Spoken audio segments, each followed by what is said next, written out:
Hi, I'm Lynn Lustig. Welcome back to A Satisfying End, where we talk about story endings and what works and what doesn't.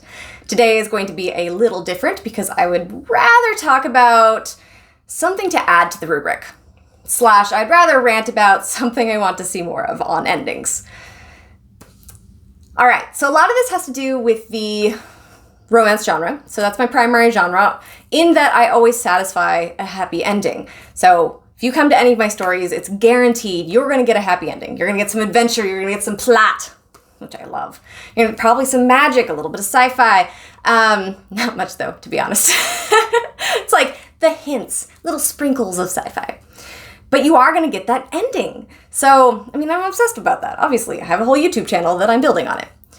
However, what I'm seeing in a lot of traditional romances, especially that are published with the big publishing houses, is you have the full story setup. So you have the plot that goes through all the plot points that we've discussed. It goes through all the character arc stuff that we've discussed. It has standard romance tropes, especially when it, coming against some kind of, problem in the relationship, and maybe they're going to split up, and then, of course, they're going to be together. So, you know, that happens. It's part of the big conflict with romance. And so all of that is built up. We get to the end, and then, bam, they're back together, end.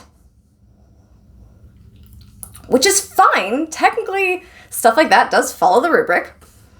But I'm always left a little feeling unfinished. Like there's something missing. And started thinking about it, started talking to some friends about it. And it's that lack of being able to see the happily ever after. So if you think about,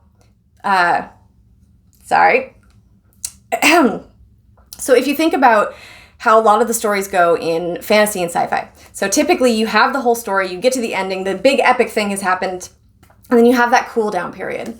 And you have that tale that, comes out, some or a lot depending on the series. If you have some big epic fantasy, typically you get a little bit longer to wrap everything up. You got to make sure that those side plots are dealt with and the favorite side characters are dealt with and everything just comes together.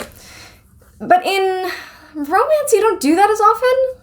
So what happens is if you have interesting side characters, the author just takes them and writes them into another book as a different new couple. But what I usually don't like about that is that they ignore the previous couple. So you'll see if you've read Gilded and you've read a couple of the books, I have an entire core of people and they interact tremendously throughout the entire series. But it still focuses on a couple each book. So, doing what I want. All right. So my thought is, let's pull that tail a little bit longer. So I'm going to add to the rubric, experiencing the HEA. And let me know if you think that's kind of a ridiculous idea.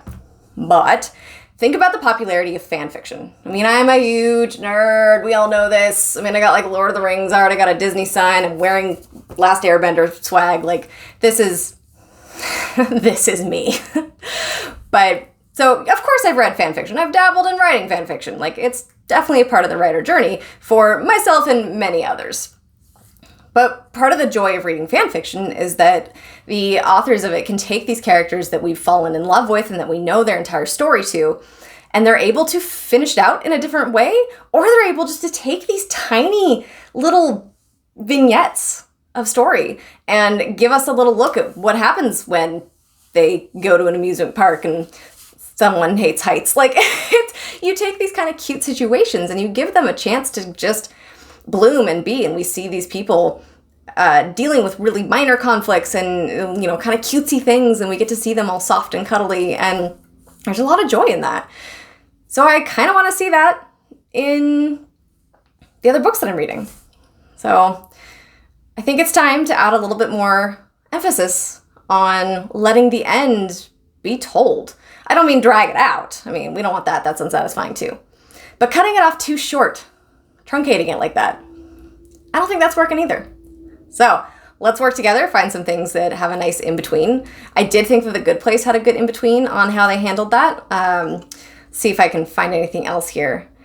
I thought that Last Airbender was a little on the short side. Most Disney movies are on the short side for the happily ever after kind of aspect. But we'll have to see. we'll have to see as the frequency series ends how I decide to approach that and what it'll mean to you guys as readers and viewers to understand how story endings work. So let's see what happens, guys. Make sure to check the rubric, see if there's anything else you think should be added or subtracted on understanding a satisfying end on various stories and medium. Like, subscribe, hit bells, hit comments.